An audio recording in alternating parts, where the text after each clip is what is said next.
My sister-in-law has been making comments about how edgy I am and that I'm a disgrace that must have skeletons in my closet because of it, so my boyfriend surprised her and revealed the skeleton in our closet, and she slapped me.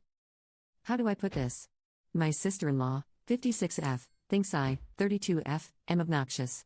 She is my boyfriend's, 38M, eldest sibling and very protective of her baby and also very religious, so her baby dating pantsuit wearing, neon-colored hair having, bisexual atheist feminist with two moms was a lot for her to take in. Over the 3 years my BF and I have been together, she has only been more vocal about it. It did first start with small snarky comments, but now it's full in-your-face criticism.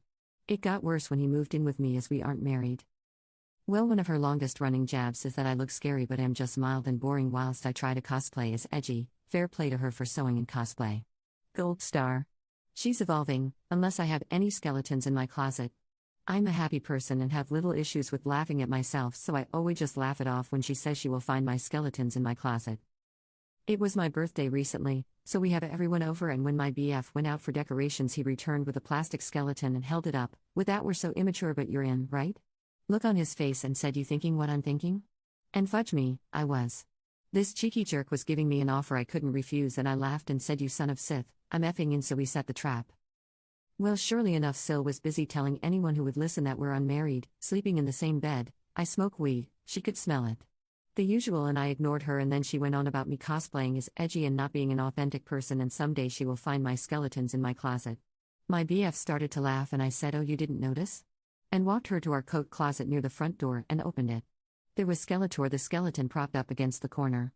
We had a good laugh and my Bill said, "Fudging hell, you finally found it," and when I turned to her, it went from a good-natured laugh to a nightmare. She was red in the face, silent, and crying. She slapped me and left without a word.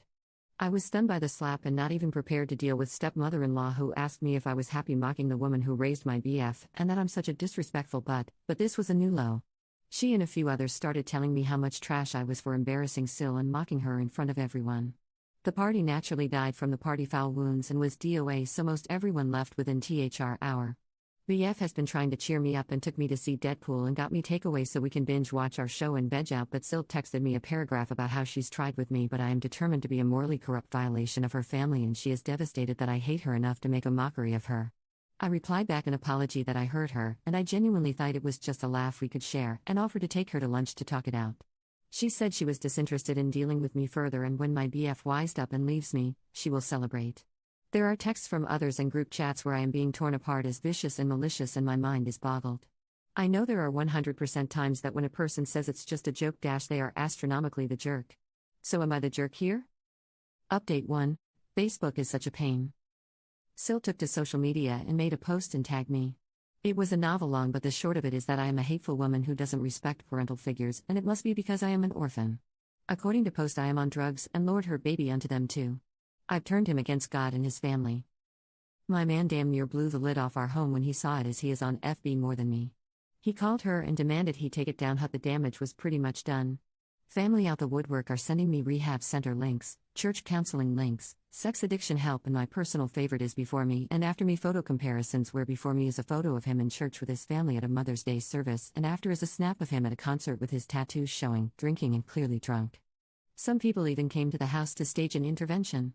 My guy only started to shout and make them leave our home when I was referred to as a classless and shameless slut.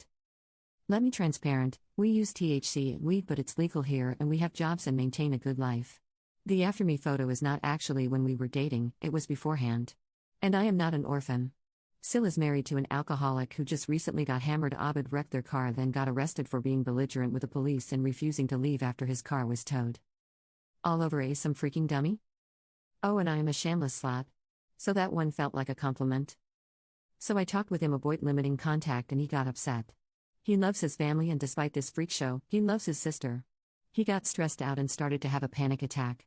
I helped him recenter, got him water and held him until he was calm again. He asked we give it a bit of time to die down and he will try to talk sense into Sil. So we're giving it time.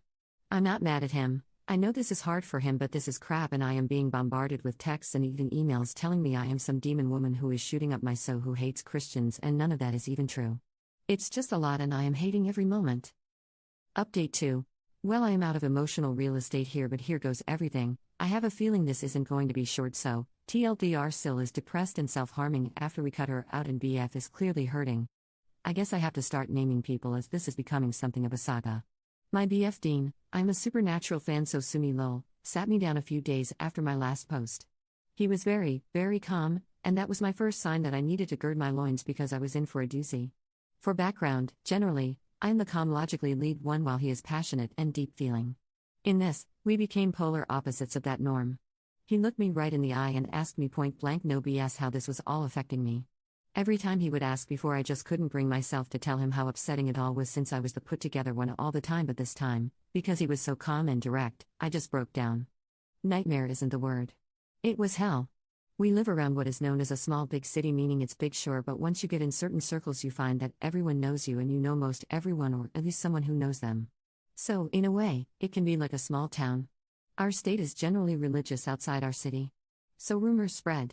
With my Sills, I will call her Ren going forward, social media attacks on me, it was the scuttlebutt everyone craved. Some people sided with her, not most, but enough. I was getting dirty looks, rude treatment. My hairstylist is their cousin and she told me she can't work on my hair anymore until this is resolved, as she was getting pressure from the family, i.e. Ren and stepmeal Penny. It was schoolyard and immature, but it was enough to make me feel bad. I got done saying all this to Dean, and he said, okay then, we will block them. So matter of fact. I knew it costs a hard thing to decide on for him, as he loves the life out of his family and they are Hiu world, so I pushed back at the idea, saying as much and that I could never stand in the way of him and his whole family. I started to cry harder, and he had to sit me down and get me some wine and water and blanket burrito ed me and hug me until I could talk again.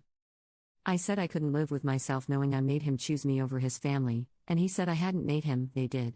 We then started talking logistics because he wasn't budging. I was sad the whole time, because I am usually tough and have a don't give a bad attitude, but he is so close to them and I am not overly close with most of my own family. I hated taking something so rare and beautiful away from him, my fault or no. We cut them off. Blocked almost everyone after sending a text what was happening and why. And worse, it was Ren's birthday party the next day. I took my guy to a festival happening in the city so he wouldn't have to think about it, and we were out until 2 or 3 the next morning. When we got home, our neighbor said we had a lot of people coming to knock on our door. 1 or 2 at a time. And a couple then asked our neighbors if we were home. Later, when I was making lunch, the police came by for a wellness check. They said his mother is concerned about him. Him. Not me. Just him. Dean said coldly that his mother is dead, and if his father's wife sent them, he wanted it on record that they were not in touch and he wanted no contact. Penny was at our door by dinner. Some of this was before I got into the room because I was cooking, but Dean told me he heard a knock and thought it was the neighbors and opened without looking. Ren was standing there, eyes red as if she had been crying. She asked to come in and he said no, so she started to cry, loudly, and I heard it and came to see what the fuss was. She had fallen into him sobbing and wailing, asking what she did that was so wrong that he's treating her like this. That he's her baby, and she loves him, but he is so cold and mean to her now and all that BS. I was angry, but I saw his face, he was tearing up and pushed her away, asking her to leave. That's when she saw me. She was sobbing an apology like, I am so sorry if I ever made you feel like you're not family. You won. Please don't take my baby from us. She went on to say if this is about their religion then they won't pray around me and stuff like that, and when she finally stopped rambling I said it was not about their religion. I am atheist, sure, that's my choice. But I don't mind people having faith in something. I actually somewhat envy people who do, as I just don't and probably can't. I told her it was about my treatment from her and others in the family. That I was cast as the villain for almost 3 years and I was prepared to grin and bear our whole natural lives, but then she gets nastier with me with a gossip mill, and above all that, she put hands on me. She had the absolute gumption, gal, to slap me, and the family collectively decided to let that slide. I won't tolerate physical abuse. I had an abusive ex. I won't be accepting that. Ever. Honestly, that was the singular thing that made me realize 2 things: she will never respect or care about me, and more, that I can never respect her ever from that moment on. It all just flooded out me. I never yelled. I was just firm and direct about it. This is what happened.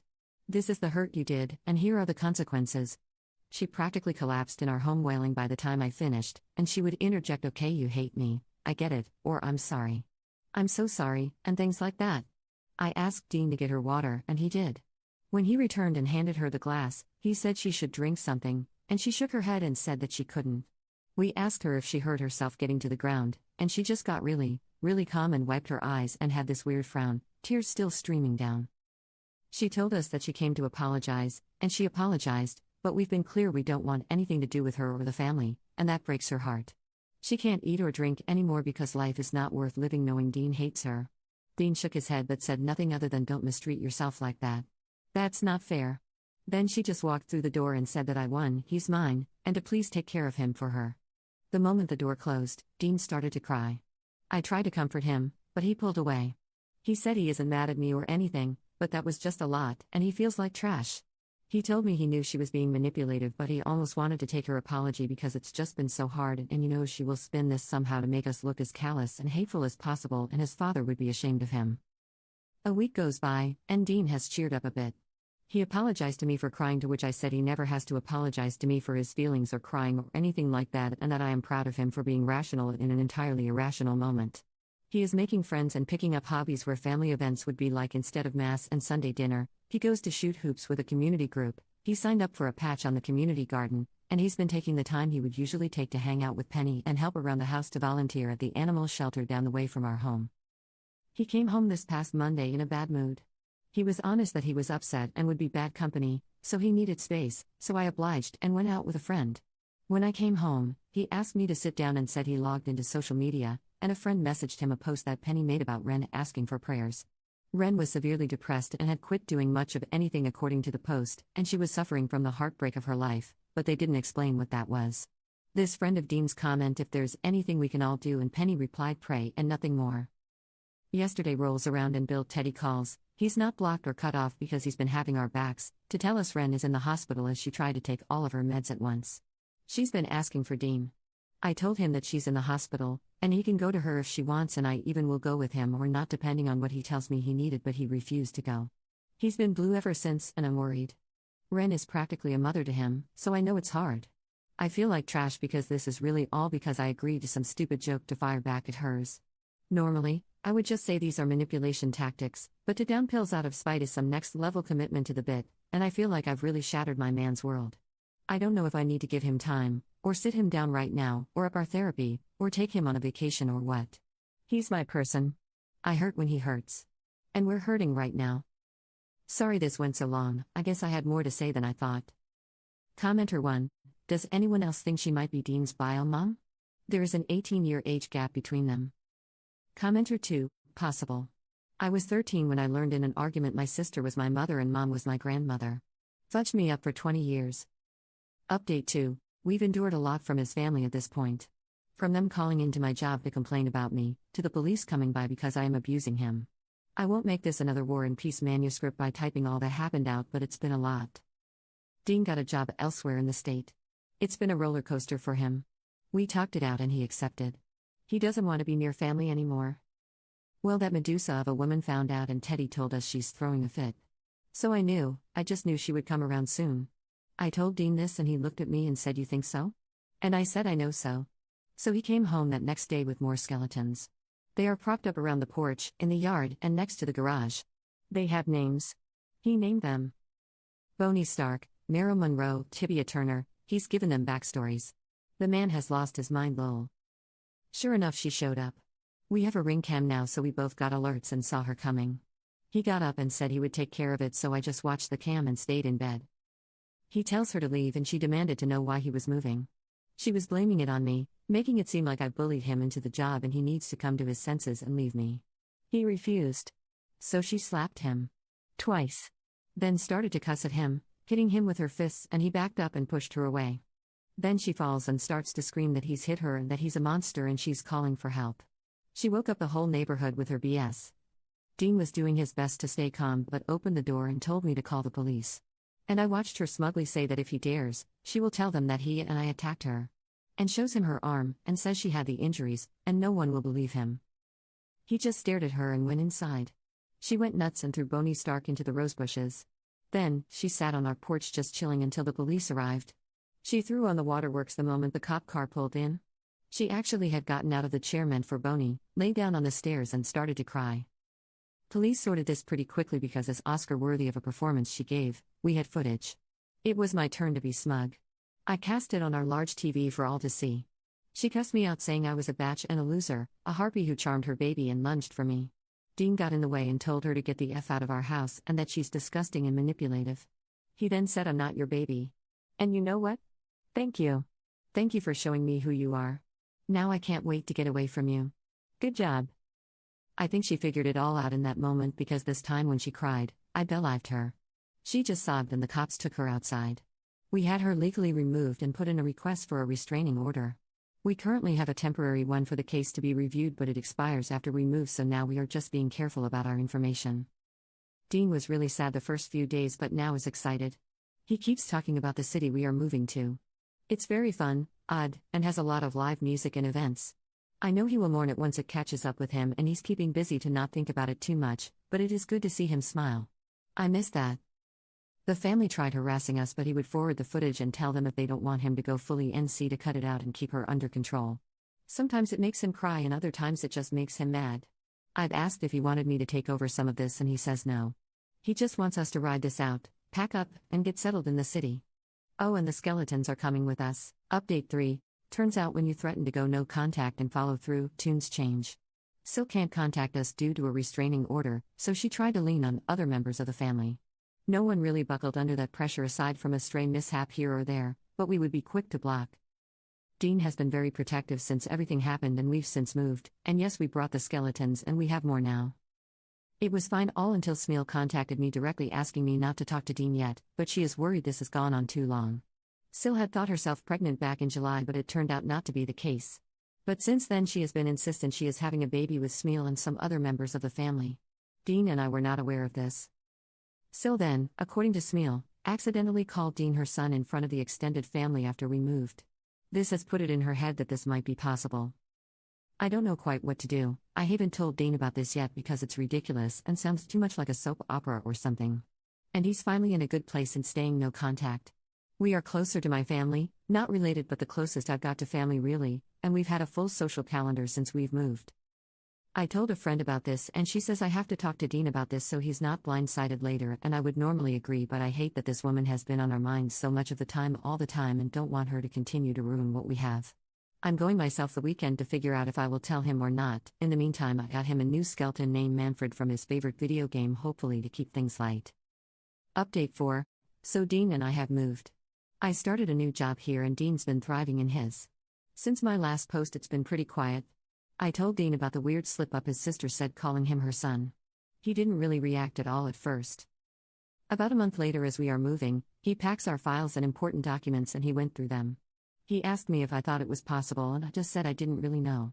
We made the conclusion over time that it could be true and it could simply not be true. By either way, the woman he calls his mother remains just that and he keeps her memory. Whatever his sister is biologically doesn't matter. He's cut off most of his family, and we've started to build a life here in our new city. Teddy visits sometimes, but it's mostly just me and Dean.